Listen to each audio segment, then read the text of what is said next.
Assalamualaikum dear students, first year class. Today is our lecture number 5 about chapter number 2 experimental techniques in chemistry. और इन techniques में हमने filtration, crystallization वगैरह कर ली थी, sublimation solvent extraction भी कर ली थी sublimation के बाद.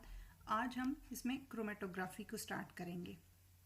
क्रोमेटोग्राफी एक टेक्निक है जो कि ग्रीक लैंग्वेज से ये वर्ड निकला है क्रोमेटोस. क्रोमेटोस का मतलब होता है कलर राइटिंग. ठीक है, कलर राइटिंग क्यों कहते हैं इसको? क्योंकि इस मेथड के अंदर हम सैम्पल्स के मिक्सचर को सैम्पल एक ऐसा लेते हैं जिसमें मिक्सचर ऑफ कंपोनेंट्स मौजूद होते हैं और उनके कंपोनेंट्स को अलग अलग करते हैं एक ऐसी टेक्निक के ज़रिए जिसमें डिफरेंट कलर के स्पॉट्स आते हैं एक पेपर के ऊपर. पेपर भी हम ले सकते हैं और इसकी बहुत सारी टाइप्स हैं क्रोमेटोग्राफी की. सिंपलेस्ट जो है वे क्रोमेटोग्राफी का वो है पेपर क्रोमेटोग्राफी. ठीक है, तो क्रोमेटोग्राफी को पहले क्या जानते हैं कि ये कैसी टेक्निक है. जिस तरह आपने फिल्ट्रेशन टेक्निक पढ़ी, आपने क्रिस्टलाइजेशन टेक्निक पढ़ी, इन सब टेक्निक्स में भी आपने ये देखा कि हमने एक कंपोनेंट को बाकी मिक्सचर से अलग किया. कहीं वो सॉलेबल था, कहीं वो इनसॉलेबल था.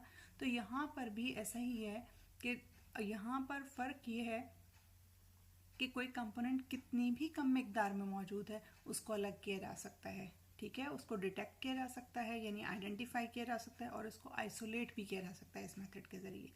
ठीक है, तो वर्ड क्रोमेटोग्राफी को हम डिस्कस कर रहे थे. क्रोमेटोस का मतलब होता है राइटिंग, कलर. क्रोमेटोस का मतलब होता है कलर और ग्राफी का मतलब होता है राइटिंग. तो मिलकर ये बनता है कलर राइटिंग. ठीक है, तो इसकी डेफिनेशन क्या होगी? इसकी डेफिनेशन ये होगी कि it is a technique of separation in which components of a mixture are separated on the basis of their relative affinities for stationary and mobile phase. ये मैंने इसकी डेफिनेशन आपको साइड पे यहाँ पर एक पेपर पर दी भी है, आपको नज़र आ रही होगी ये साइड पर. ठीक है, तो ये डेफिनेशन आप तैयार कर लेंगे. अब मैंने यहाँ पर इसकी डेफिनेशन में एक टर्म्स यूज़ की, स्टेशनरी और मोबाइल फेज़. ये कुछ फेजेस हैं इसके अंदर. ठीक है, इस टेक्निक में हम दो फेजेस यूज़ करते हैं, स्टेशनरी फेज़ और मोबाइल फेज़. ठीक है, अब ये स्टेशनरी फेज़ क्या होती है और मोबाइल फेज़ क्या होती है? पहले स्टेशनरी फेज़ को लेते हैं. स्टेशनरी का मतलब होता है ठहरा हुआ. ठीक है, आप स्टेशनरी वो मत समझें कि pencil, razor, sharpener. This is a stationary which means ठहरा हुआ, रुका हुआ. ठीक है, तो ये फेज़ जो है ये सॉलिड भी हो सकती है और लिक्विड भी हो सकती है. ठीक है, डिफरेंट शक्लों में होती है हमारे पास.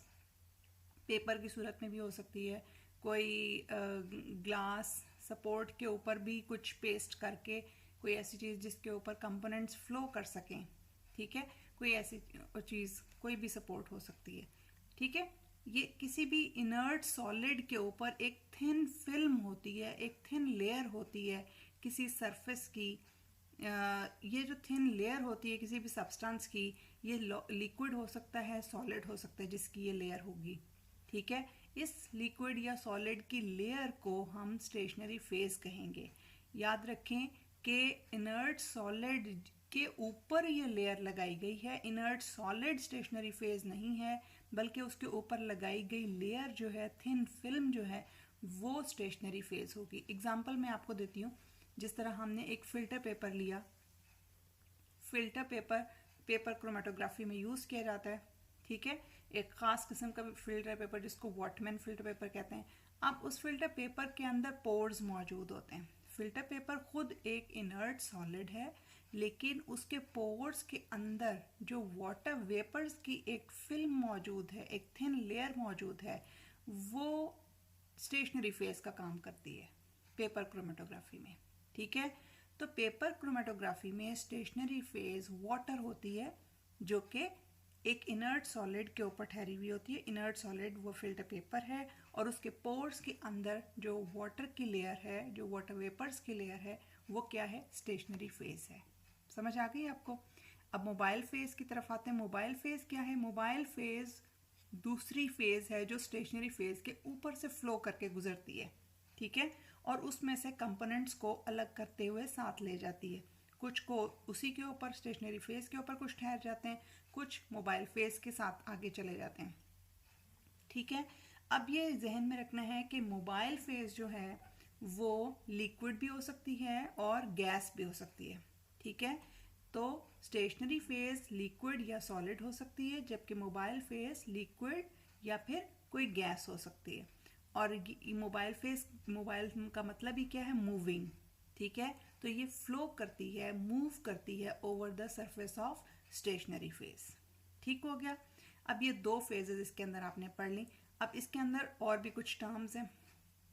अब मैंने आपको बताया कि क्रोमेटोग्राफी की डेफिनेशन क्या थी, कि it is the technique of separation in which components of a mixture are separated on the basis of their relative affinities for the stationary and mobile phase। अब ये relative affinities क्या चीज़ है?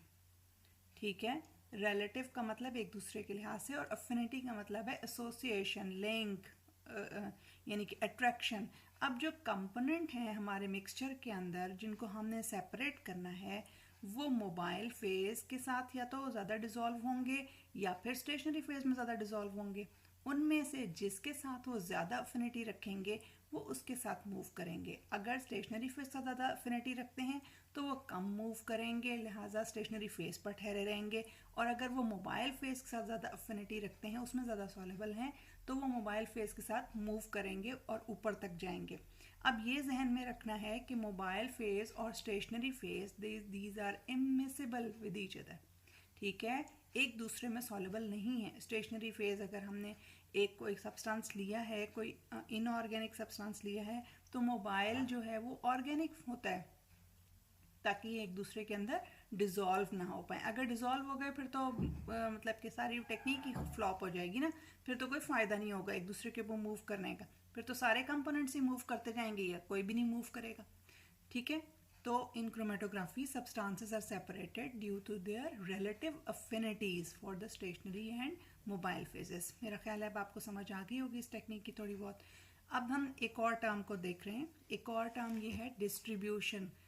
आपने distribution of the components जो है इसको पीछे आपने पढ़ा जब हमने सॉल्वेंट एक्सट्रैक्शन को स्टडी किया, डिस्ट्रीब्यूशन कोफिशिएंट के को। वही डिस्ट्रीब्यूशन कोफिशिएंट यहाँ पे भी इन्वॉल्व है, क्योंकि डिस्ट्रीब्यूशन लॉ ही काम कर रहा है। वहाँ पे भी आपने देखा था कि जो डिस्ट्रीब्यूशन लॉ था उसके अंदर आपने क्या देखा था कि वो एक सॉल्यूट जो है वो दो इमिसिबल लिक्विड्स में कांस्टेंट रेशियो ऑफ कंसंट्रेशंस में डिज़ोल्व होता है। यानी हमने जो सॉल्वेंट एक्सट्रैक्शन में दो लिक्विड्स लिए थे वो भी आपस में इमिसिबल थे, और जो कंपोनेंट था, सॉल्यूट था जिसको आप सेपरेट कर रहे थे, वो उनमें से किसी एक में कम सॉलेबल था और एक में ज़्यादा सॉलेबल था। बिल्कुल इसी तरह से यहाँ पर भी है कि सॉल्यूट या कंपोनेंट जो है वो किसी एक के साथ मूव करेगा। लिहाजा यहाँ पर भी डिस्ट्रीब्यूशन लॉ ही फॉलो हो रहा है। ठीक है, तो उसके लिए हमने जो टर्म पढ़ी थी वो डिस्ट्रीब्यूशन कोफिशिएंट के थी, और आपको याद होगा वहाँ पे हमने इसका फॉर्मूला पढ़ा था, concentration of a component in the organic phase over concentration of the component in the aqueous phase। ठीक है, तो अब यहाँ पर जो है ऑर्गेनिक और एक्वस फेज, क्योंकि वहाँ पे दो लिक्विड हमने लिए थे, ऑर्गेनिक एक सॉल्वेंट था और एक एक्वस सॉल्वेंट था यानी वाटर था। लेकिन यहाँ पर हमारे पास जो दो फेजेस हैं वो मूविंग फेज या मोबाइल फेज और स्टेशनरी फेज हैं। तो हम ऑर्गेनिक और एक्वस की जगह यहाँ पर क्या यूज़ करेंगे, मूविंग फेज और स्टेशनरी फेज। जहाँ ऑर्गेनिक था वहाँ मोबाइल फेज या मूविंग फेज आ जाएगा, और जहाँ पे एक्वस था वहाँ पे स्टेशनरी फेज आएगा, क्योंकि मोस्ट ऑफ द केसेस हम यहाँ पर पेपर क्रोमेटोग्राफी को डिस्कस कर रहे होते हैं और उसमें वाटर ही स्टेशनरी फेज होता है। ठीक है, तो इसलिए ये नीचे आएगा। समझ आ गई आपको। अब नेक्स्ट है component of a mixture with a small value of के। अगर के किसी कंपोनेंट की वैल्यू के की स्मॉल आती है, इसका मतलब क्या है कि वो ज़्यादा किस फेज के साथ है, वो स्टेशनरी फेज के साथ है। ठीक है, जब मोबाइल फेज उसके ऊपर से पास करती है तो वो वहीं ठहरा रहता है, वो ज़्यादा मूव नहीं करता। लेकिन अगर किसी सब्सटेंस की, किसी सॉल्यूट की के की वैल्यू लार्जर है, इसका मतलब क्या है कि वो मोबाइल फेज के अंदर ज़्यादा डिजॉल्व होता है। ठीक है, और स्टेशनरी फेज में कम सॉलेबल है, लिहाजा वो मोबाइल फेस के साथ मूव करते हुए दूर तक चला जाएगा, पेपर के ऊपर दूर तक स्पॉट बनाएगा। ठीक है, मैं आपको एक डायग्राम दिखाती हूँ जिससे आपको क्लियर हो जाएगा कि कैसी ये टेक्निक है और इसमें कैसे ये मूव करते हैं। ये देखें, ये आपको एक पेपर स्ट्रिप नज़र आ रही है, ठीक है। आपको पेपर स्ट्रिप के ऊपर कलर्ड स्पॉट्स नज़र आ रहे हैं। दरअसल नीचे जो है बेस में एक लाइन लगाई गई है और बिल्कुल बिल्कुल पेपर के नीचे बेस के करीब स्पॉट्स लगाए गए उन सब्सटेंसेस के, उन मिक्सचर्स के जिनको हमने सेपरेट करना था। फिर हमने जब उनको मोबाइल फेस में डिप किया, इस पेपर को लटका दिया गया उसके अंदर, तो ये कंपोनेंट्स मूव किए और उन्होंने मुख्तलिफ जगहों पर स्पॉट्स बनाते गए। तो ये उनकी अफिनिटी के लिहाज से डिफरेंट स्पॉट्स बने, ठीक है, सही है। तो जो जितना स्टेशनरी फेस के साथ ज़्यादा अफिनिटी रखता था उतना कम ट्रेवल किया, नीचे रहा उसका स्पॉट, और जितना कोई कंपोनेंट मोबाइल फेस से ज़्यादा अफिनिटी रखता था वो उतना दूर तक ऊपर मूव किया और ऊपर स्पॉट बनाया उसने। ठीक हो गया। अच्छा, वापस मैं इस पे आ रही हूँ, क्रोमेटोग्राफी पे, जो हम पढ़ रहे थे अभी कि हमने डिस्ट्रीब्यूशन लॉ को देखा, डिस्ट्रीब्यूशन कोफिशिएंट को देखा, फिर हमने ये देखा कि के की वैल्यू स्मॉलर होगी तो उसका क्या मतलब है कि वो स्टेशनरी फेस से ज़्यादा अफिनिटी रखते हैं, और के की वैल्यू लार्जर है तो इसका मतलब क्या है कि वो मोबाइल फेस के अंदर ज़्यादा सॉल्युबल है या उसके साथ ज़्यादा अफिनिटी रखता है, ठीक है। तो ऐसी क्रोमेटोग्राफी, अब आपने यह पढ़ा पीछे कि स्टेशनरी फेज जो होती है वो सॉलिड भी हो सकती है, लिक्विड भी हो सकती है। तो ये जहन में रखना है कि ऐसी क्रोमेटोग्राफी जिसमें स्टेशनरी फेज सॉलिड होगी तो उस क्रोमेटोग्राफी को कहा जाएगा एडजॉर्प्शन क्रोमेटोग्राफी। ठीक हो गया, ठीक है। ये लास्ट पैराग्राफ में आप इसको देख सकते हैं कि chromatography in which stationary phase is a solid is classified as adsorption chromatography, ठीक है। इसके अंदर क्या होता है कि एक सब्सटेंस जो है वो मोबाइल फेज के साथ मूव करते हुए उस जगह पे जाकर एड्जॉर्ब हो जाता है स्टेशनरी फेज पर जहाँ उसके साथ अफिनिटी ख़त्म हो जाती है, ठीक है। अच्छा, दूसरी जो है जब लिक्विड होगा, सॉलिड होगी, तो फिर तो क्या कहलाएगा, एड्जॉर्प्शन क्रोमेटोग्राफी कहलाएगा। और अगर स्टेशनरी फेज लिक्विड होगी तो फिर वो कहलाएगी पार्टीशन क्रोमेटोग्राफी, ठीक है। तो पार्टीशन क्रोमेटोग्राफी के अंदर सब्सटेंस जो है वो कैसे सेपरेट होता है कि वो डिस्ट्रीब्यूट होता है दोनों में, स्टेशनरी फेज में और मोबाइल फेज में, ठीक है। जब सॉलिड होता है एड्जॉर्प्शन क्रोमेटोग्राफी में तो उसने surface of the stationary phase के ऊपर सॉलिड सरफेस जो है स्टेशनरी फेज उसके ऊपर एड्जॉर्ब हो जाना होता है। मोबाइल फेज को हमेशा उसने छोड़ ही देना होता है और एड्जॉर्ब होना होता है सॉलिड फेज के ऊपर जाके। जबकि जो हमारी पेपर क्रोमेटोग्राफी है या पार्टीशन क्रोमेटोग्राफी है उसमें सब्सटेंसेस जो हैं वो डिस्ट्रीब्यूट होते रहते हैं among the stationary and mobile phases, ठीक है। उनके दरमियान थ्रू आउट डिस्ट्रीब्यूट होते हैं, ठीक है, अपने एफिनिटी की बेस के ऊपर। तो ये था हमारा टॉपिक आज का। अब मैं पेपर क्रोमेटोग्राफी हम इंशाल्लाह नेक्स्ट लेक्चर में डिटेल से डिस्कस करेंगे। अब मैं आपको एक जो है वो थोड़ा सा टर्म्स को दिखाना चाह रही थी कि इसमें जो टर्म्स हैं वो कौन से आ सकते हैं। एक तो मैंने डेफिनेशन आपसे डिस्कस कर ली, फिर इसके अंदर कुछ टर्म्स आती हैं लाइक फेजेस इन क्रोमेटोग्राफी, उनकी डेफिनेशन आ जाती है। स्टेशनरी फेज की डेफिनेशन, तो वो आप डेफिनेशन क्या लिख सकते हैं, इट इज़ अ सॉलिड और liquid supported as a thin film on the surface of an inert solid. इसमें एग्जांपल्स आप देंगे alumina, silica gel, silica, charcoal, filter paper, acetone, water, ethyl alcohol etcetera, यानी कि मुख्तलिफ हो सकती हैं स्टेशनरी फेजेस। मैंने आपको बताया कि पेपर क्रोमेटोग्राफी जो हमने पढ़नी है उसके अंदर जो है स्टेशनरी फेज वो क्या होगी, वो वाटर होगी, ठीक है। बाकी जो हैं ये अब बहुत सारे जो हैं दूसरे सब टेक्निक्स हैं। हमारे पास जेल फिल्ट्रेशन होती है, हमारे पास कॉलम क्रोमेटोग्राफी होती है, गैस लिक्विड क्रोमेटोग्राफी होती है, बहुत सारी टेक्निक्स हैं, ठीक है। टीएलसी होती है, थिन लेयर क्रोमेटोग्राफी। तो उनके अंदर ये डिफरेंट सपोर्ट्स या डिफरेंट स्टेशनरी फेजेस यूज़ की जाती हैं। अच्छा, दूसरी जो फेज़ है हमारी मोबाइल फेज़ या मूविंग फेज़, इसको डिफाइन कैसे करेंगे। It may be a liquid और a gas, it flows over the surface of stationary phase, while passing over the stationary phase it competes with it for the components of the mixture, ठीक है। यानी कि ये liquid या gas हो सकती है और ये स्टेशनरी फेज के ऊपर से फ्लो करती है और ये compete करती है मोबाइल फेस जो है स्टेशनरी फेस के साथ कंपोनेंट्स के लिए जो कि मिक्सचर के अंदर मौजूद हैं। ठीक है, अब इसके एग्जांपल्स में एसीटोन आएगा, water, ethyl alcohol, benzene, hydrogen gas, nitrogen gas. ये जहन में रखना है कि ये दोनों जो है आपस में सॉल्युबल नहीं होती ज़्यादातर केसेस में। अच्छा, डिस्ट्रीब्यूशन कोफिशिएंट की डेफिनेशन वही जो हमने पीछे पढ़ी भी थी, उसको आप दोबारा यहाँ पे देख लेंगे। Distribution of the components of a mixture between two phases is governed bye distribution coefficient which is K is equal to concentration of a component in the moving phase या mobile phase divided by concentration of that component in the stationary phase। अब यहाँ पर K की दो possibilities जो मैंने आपको बताई थी वही सारा कुछ है, लेकिन अगर आपको डिफरेंट शॉर्ट क्वेश्चंस की सूरत में आता है, डेफिनेशंस आपसे पूछी जाती हैं, तो आप इनको इस तरह से लिख सकते हैं। K की वैल्यू स्मॉलर कब होगी? जब वो ज़्यादा अफिनिटी रखेगा स्टेशनरी फेज के साथ, ठीक है, कम मूव करेगा, कम ट्रेवल करेगा स्पॉट, और अगर ज़्यादा ट्रैवल करता है तो इसका मतलब K की वैल्यू जो है वो लार्जर होगी, और उसमें वो क्या होगा, मूव करेगा किसके साथ? मोबाइल फेज के साथ। यहाँ पे मोबाइल फेज के साथ यानी ग्रेटर वैल्यू ऑफ K वाला फर्स्ट पॉइंट है और स्मॉलर वैल्यू ऑफ K वाला सेकेंड पॉइंट है। एक और शॉर्ट क्वेश्चन जो इसी पार्ट में से जो मैंने आपको पढ़ाया है इसमें से बनता है वो है differentiate between adsorption and partition chromatography. दो आपने टाइप्स देखी क्रोमेटोग्राफी की, ये on the basis of principle है, प्रिंसिपल की बेस पर दो टाइप्स हैं। टेक्निक की बेस पर डिफरेंट टाइप्स हैं, वो मैं आपको बता चुकी कि टेक्निक की बेस पर जो टाइप्स हैं वो उनमें पेपर क्रोमेटोग्राफी आता है, TLC आता है यानी थिन लेयर क्रोमेटोग्राफी, और कॉलम क्रोमेटोग्राफी आता है, और गैस जेल फिल्ट्रेशन आता है, गैस लिक्विड क्रोमेटोग्राफी वगैरह। ये सारी टेक्निक की बेस पर हैं, ठीक है, कि कौन सी टेक्निक यूज़ की जाएगी, ठीक है। अच्छा, उसके अंदर फिर जब प्रिंसिपल में हम एड्जॉर्प्शन और पार्टीशन देखते हैं तो उनमें जो बेसिक डिफरेंस है वो मैं आपको बताया कि जिसके अंदर स्टेशनरी फेज सॉलिड होगा वो एड्जॉर्प्शन होगी, और जिसमें स्टेशनरी फेज लिक्विड होगा वो क्या होगी?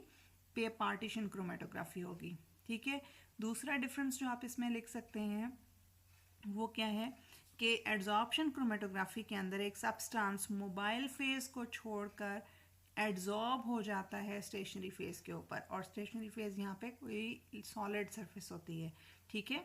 यानी पे यहाँ पे एग्जांपल्स आपने देखी हैं ऊपर, alumina, silica gel, silica, charcoal, ठीक है। ये सब एग्जांपल्स किसकी हैं? ये सॉलिड की एग्जांपल्स हैं, ये solid layer, solid stationary phases हैं। तो इनके ऊपर जब एड्जॉर्ब हो जाएगा, ठीक है। अब ये भी जहन में रखें कि एडजॉर्ब और एब्जॉर्ब ये कोई मिस्टेक नहीं है, ठीक है। एडजॉर्ब के अंदर AB नहीं आएगा, AD ही आएगा। एडजॉर्प्शन एक सरफेस फिनोमेना है, जब सतह के ऊपर कोई चीज़ जज्ब होती है तो उसको हम कहते हैं एडजॉर्प्शन, ठीक है। जब कोई चीज़ बल्क के अंदर चली जाती है, जिस तरह पानी के अंदर आपने इंक का कतरा डाला तो वो पानी के नीचे तक जाके डिफ्यूज़ हो जाएगा और डिज़ोल्व हो जाएगा उसके अंदर, वो एब्जॉर्प्शन है, ठीक है। या स्पंज के अंदर आप एक कतरा डाल दें किसी चीज़ का, वो एब्जॉर्ब हो जाएगा, ठीक है। लेकिन अगर मैं आपको लकड़ी का एक तख्ता दूं और उसके ऊपर इंक का एक कतरा गिराएं तो वो उसमें एब्जॉर्ब नहीं होगा, बल्कि उसकी सतह के ऊपर ही एडजॉर्ब होगा, उसकी सतह के ऊपर जो पोर्स हैं उन्हीं के अंदर बैठ जाएगा, दैट इज़ एडजॉर्प्शन, ठीक है। तो एडजॉर्प्शन क्रोमेटोग्राफी के अंदर हमारी जो सॉलिड स्टेशनरी फेज होती है उसके ऊपर ही कंपोनेंट रहता है, ठीक है। जबकि पार्टीशन क्रोमेटोग्राफी के अंदर सब्सटेंस जो है वो डिस्ट्रीब्यूट होता है दोनों फेजेस के दरमियान, स्टेशनरी और मोबाइल फेज, ठीक है। तो ये एक और इनका डिफरेंस है, आप लिख सकते हैं। और फिर एग्जांपल्स आप लिखेंगे। एडजॉर्प्शन क्रोमेटोग्राफी में कॉलम क्रोमेटोग्राफी भी आप यूज़ कर सकते हैं, थिन लेयर भी यूज़ कर सकते हैं, गैस सॉलिड क्रोमेटोग्राफी भी यूज़ कर सकते हैं। जबकि पार्टीशन के अंदर पेपर क्रोमेटोग्राफी और गैस लिक्विड क्रोमेटोग्राफी की जाती है आमतौर पर, ठीक है। तो ये तो टर्म्स हो गई इसके हवाले से जर्नल, और यहाँ पर कुछ टर्म्स लिखी हुई हैं, दैट इज़ एलुएट है और एलुएंट है और एलूशन है। ये टर्म्स जो हैं कॉलम क्रोमेटोग्राफी में ज़्यादा यूज़ होती हैं। एलुएट मोबाइल फेस को कहते हैं जो कि कॉलम के अंदर से गुजरता है। वहाँ पर हमारे पास एक जिस तरह एक लंबी ट्यूब के अंदर, शीशे की एक लंबी ट्यूब के अंदर हम एक स्टेशनरी फेज सॉलिड को फिल कर देते हैं, ठीक है, सॉलिड के बॉल्स की शक्ल में होगा, सॉलिड या किसी भी शक्ल में होगा, उसको फिल कर देंगे उसके अंदर और ऊपर से लिक्विड डालेंगे जो कि मोबाइल फेज़ होगा, वो एलुएट कहलाएगा। ठीक है, अब जो हमने जो ऊपर से डाला मोबाइल फेज़ वो एलुएट है, लेकिन वो जब कॉलम के अंदर से गुजर के, कॉलम का मतलब वही स्टेशनरी फेज़ है जो उसके अंदर हमने उस लॉन्ग ट्यूब के अंदर फिल किया हुआ है, तो उसके नीचे से जब निकलने से पहले वो कंपोनेंट को जब स्टेशनरी फेज़ में से पास करेगा एलुएट, तो उसमें से एक कंपोनेंट को जो उसमें ज़्यादा सॉल्युबल है वो अपने साथ लेता हुआ नीचे गुजरेगा। ठीक है, जब वो नीचे से निकलेगा तो वो कंपोनेंट समेत निकलेगा, तो तब वो एलुएट नहीं कहलाएगा, तब वो एलुएंट कहलाएगा।